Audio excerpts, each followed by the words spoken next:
जल पानी भई तुरंत कहे हो गए। चली जो पुतली नून की, नून कहते नमक को, नमक का पुतला, चली जो पुतली नून की था सिंधु की ने। नमक का पुतला समुद्र की गहराई नापने उतरता है।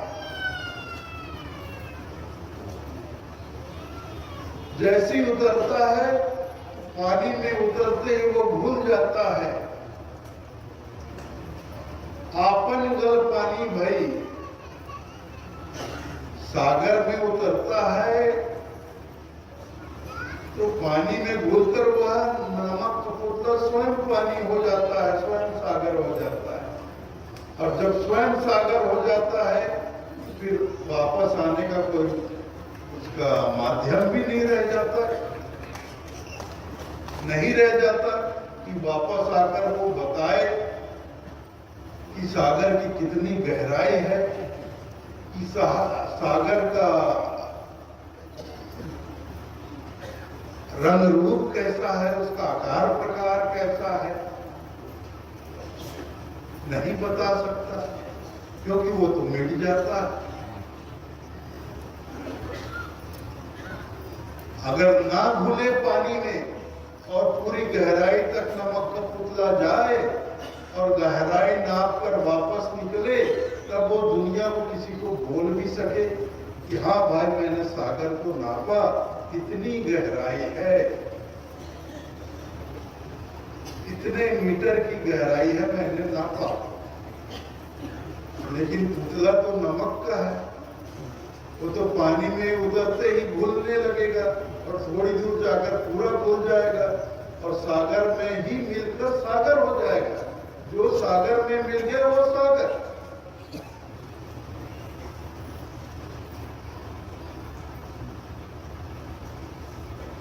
इसी बात को साहब एक और अपने वाणी में कहते हैं, हेरत हेरत हे सखी, साहिब कहते हैं, हेरत हेरत हे सखी, रहा कबीर हेराए, बूंद समाना समुद्र में सोकस फेरी जाए। और बूंद समाना समुद्र में ये जानत है सब कोई, पर समुद्र समाना बूंद में ये जाने दुर्लभ।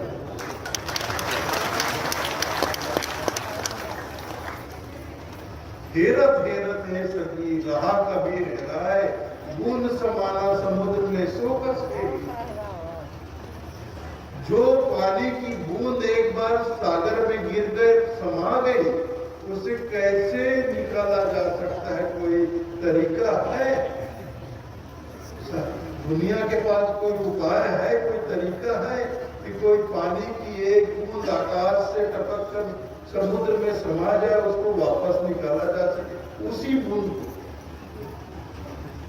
नहीं, क्योंकि जो बूंद है पानी की, सागर में गिरते ही वो सागर में विलीन हो जाती है।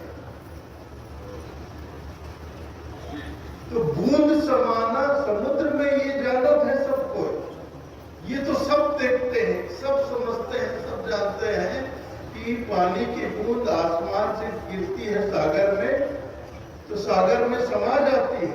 लेकिन ये बात बहुत विरले लोग जानते हैं कि समुद्र समाना बूंद में ये जाने दुर्लभ। केवल बूंद ही सागर में नहीं समाती, सागर भी बूंद में समा जाता है। फिर दो नहीं रह जाते, एक हो जाते हैं। और उस एक को एक भी नहीं कहा जाता, फिर वो अद्वैत हो जाता है। हमारे धर्म दर्शन में द्वैतवाद चलता है या अद्वैतवाद चलता है, एकवाद नहीं चलता। द्वैत है या अद्वैत है? एकवाद कहां से लाओगे? एक ही रहे, कोई दूसरा ही न रहे, तो एक को एक कोई कहेगा कैसे? दो हो, तीन हो, चार हो, पांच हो, छह हो, सात हो, आठ हो, 9 हो, 10 हो, तब एक को एक कहा जा सकता है। लेकिन सिर्फ एक ही रहे, उस एक को एक उसे पुकारेगा कौन? पुकारने वाले में कोई दूसरा है ही नहीं। तो इसलिए द्वैत होता है या फिर अद्वैत होता है। इसीलिए कहते हैं साहब कि देखो हर घट, ऐसे तो साहब कहते हैं हर घट में साहब को देखो, हर में हरि को देखा साधु, ये भी साहब की वाणी। हर में हरि को देखा, मैंने हर किसी में हरि को देखा। और तो साहब कहते हैं लाली मेरे लाल की जीत देखोगे लाल, मैं जिधर देखता हूं उधर मेरे साहब की लाली। लाली मेरे लाल की लाली मेरे साहब की लाली, तो जिधर देखता हूं उधर कैसी होगी। और लाली देखत मैं गई तो मैं भी हो गई लाल, और उस लाली को देखने मैं गया तो मैं भी लाल हो गया, उसी रंग में रंग गया, वही हो गया। फिर दूसरा नहीं बचा, उस रंग में रंग कर मैं भी वही लाल हो गया, मेरा अपना अलग कोई रंग नहीं बचा। तो देखने वाला मिल जाता है। जब दर्शन होते हैं, जब दर्शन होते हैं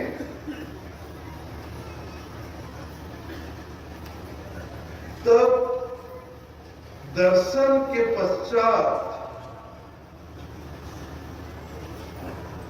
दृष्टा भी मिट जाता है, दृष्टि भी मिट जाती है, सिर्फ दृश्य रह जाता है, सिर्फ दर्शन रह जाता है। ना देखने वाला बचता, ना देखने वाले की दृष्टि बचती।